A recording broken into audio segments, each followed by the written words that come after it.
पूरा पंजाब नहीं पूरा पाकिस्तान इस तकलीफ में है कि एक बच्ची घर से निकलती है और वो नौजवान उस बच्ची को अपने साथ ले जाकर किसी का घर खाली करवाकर उसे नशे की लत पर लगाकर कैसे रखा जा सकता है। ये तमाम तर सवालात उठते हैं और मैं उनको भी पैगाम देना चाहता हूँ। ये माँ बाप का फर्ज बनता था, आज माँ बाप इशाल के हों या माँ बाप उन नौजवानों के हों, वो सारे माँ बाप तकलीफ में हैं। पूरे झंग नहीं, पूरा पंजाब नहीं, पूरा पाकिस्तान इस तकलीफ में है कि आखिर ये वाकया कैसे सरजद हुआ कि एक बच्ची घर से निकलती है।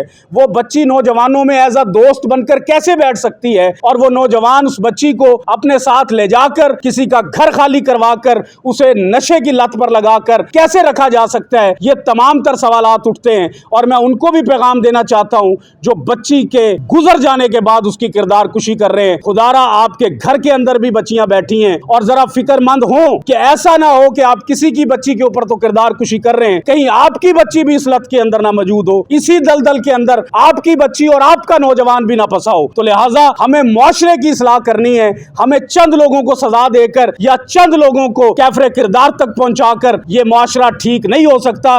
इस मुआशरे को ठीक करने के लिए, इस मुआशरे की इस्लाह करने के लिए हमें माँ बाप की तरबियत भी करनी पड़ेगी, हमें औलाद की तरबियत भी करनी पड़ेगी और हमें अपने झंग के अंदर वो जिम्मेदारान